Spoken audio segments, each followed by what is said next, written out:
Hello Internet, this is Haz, And this P. and we're going to watch Are We the Baddies from Second Thought. You know, second thought.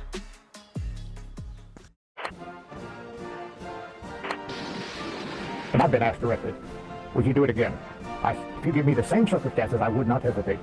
Oh yeah, good idea. Let's not hesitate to kill thousands of people again for budget and economics.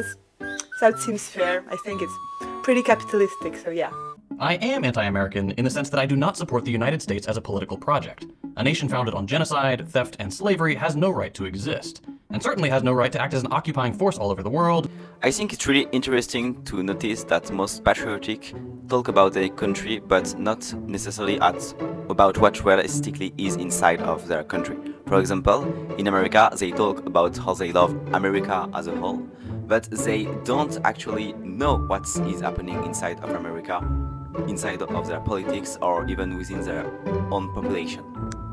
I think the concept of a country is biased at best, so yeah, I would say that patriotism is kind of a cultural, religion stuff. When Europeans first laid eyes on what they called the New World, it's estimated there were around 15 million indigenous people living in North America. By the end of the 19th century, there were just 200,000. 14.8 million people were killed by these foreign invaders who, without any sense of self-awareness, considered the native population savages. Yeah, of course, because people living in a place without a name, it's just savages, like animals. But if you kill everyone and build a state, then you're just an English guy. Of course, that was of no consequence to the US government. They had achieved their goal: vast new swaths of land to colonize and turn into farmland to be worked by an army of slaves. This is just one short 10-year period in the history of the genocide of Native Americans. They killed around 95% of all the Amerindian existing in 10 years. It's beyond frightening. It's just horrible. I think it's called a genocide. But don't worry, your blood will come soon too, because you know that, like, work is basically the new slavery.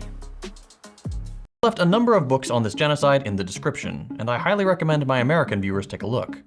What we're taught in school does not reflect the magnitude of the crimes our country committed. Wow, you think? It's not like school is kind of something to educate, or not, that's a good word. What's the word to? Propaganda. Oh yes, that's right, propaganda.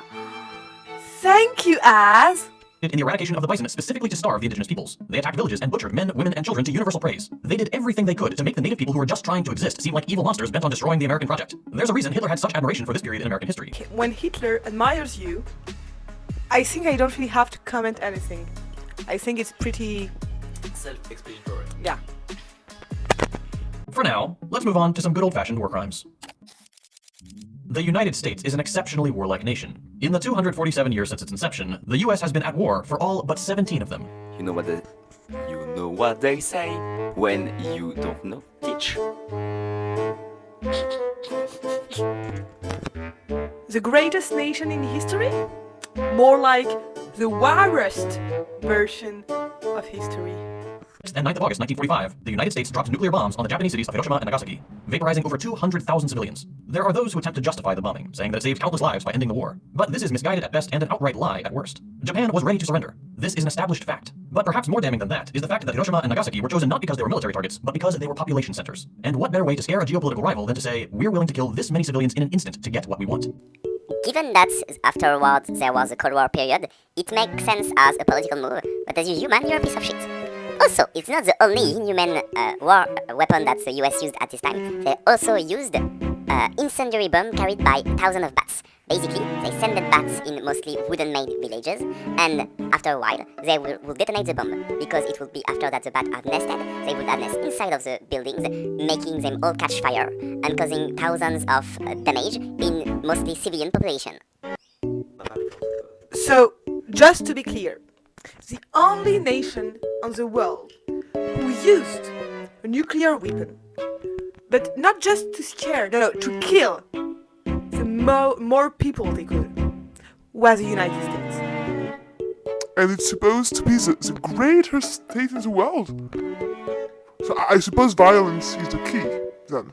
And enacted sweeping reforms to raise the standard of living for average Chileans. This included nationalizing some of their industry, particularly in mining. The United States and the late Henry Kissinger didn't like that. A few months before the election, he had said, quote, "I don't see why we need to stand idly by and watch a country go communist due to the irresponsibility of its own people."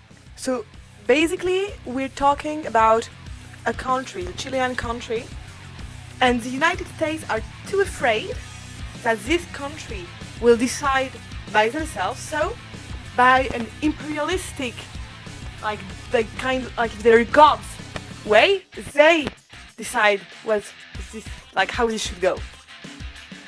So it's not really Chile, it's more like USA bis, you know? It's funny, it's almost like they don't want people to realize that socialism just works.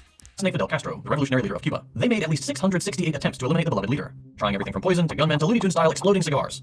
Despite the CIA's best efforts, Castro lived a long, healthy life, finally passing away in 2016. Respect. The Forgotten War here in the United States. The US killed between 2 and 3 million civilians. The North lost a full 20% of its population. So it shouldn't come as a surprise that Korea is the Forgotten War. It's not that we've forgotten, it's that our government doesn't like to remind us that they slaughtered millions of people just so capitalism wouldn't have to contend with an economic challenger.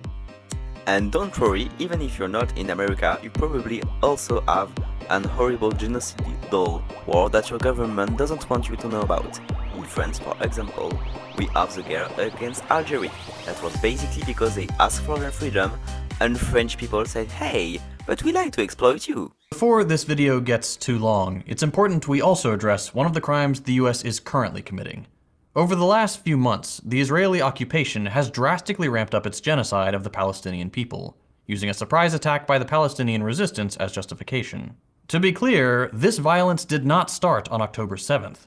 The Palestinian people have been subjected to brutal colonial cruelty for the past 75 years. It's not a complex issue. If you don't feel confident enough to take a position yet, that's perfectly fine. I would just ask that you educate yourself on the subject, because this is one of those issues where people decades from now will look back and say, how did decent people watch this happen and do nothing? I'd recommend you start with Ilan Pappé's book, The Ethnic Cleansing of Palestine. He's an Israeli historian, so there can't be any accusations of pro-Palestinian bias there. Just be warned, it's a harrowing read. So, how does the US fit into this? Well, Israel is a client state of the US. It serves as a vital geopolitical foothold in the region. That's literally the only reason the US cares about Israel, regardless of how elected officials try to sell it. Don't believe me? Here's current President Joe Biden back in 1986. There's no apology to be made. None. It is the best $3 billion investment we make.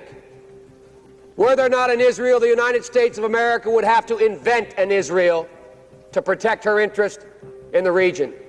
The United States would have to go out and invent an Israel. Originally, Israel was backed and helped in its creation by the USSR before America decided it would be the best country to invest in for economical purpose in the region. The bottom line is this. There is a reality that we are not exposed to here in the United States. There's a reason the majority of the world hates us. Not us specifically, but the nation, the flag on the invader's uniform. The United States is the single greatest barrier to progress in the world, bar none. This country is responsible for some of the most reprehensible crimes against humanity the world has ever seen. No, we don't hate you. We're just really afraid. I think it's healthy to be afraid of a country where there is more guns than people.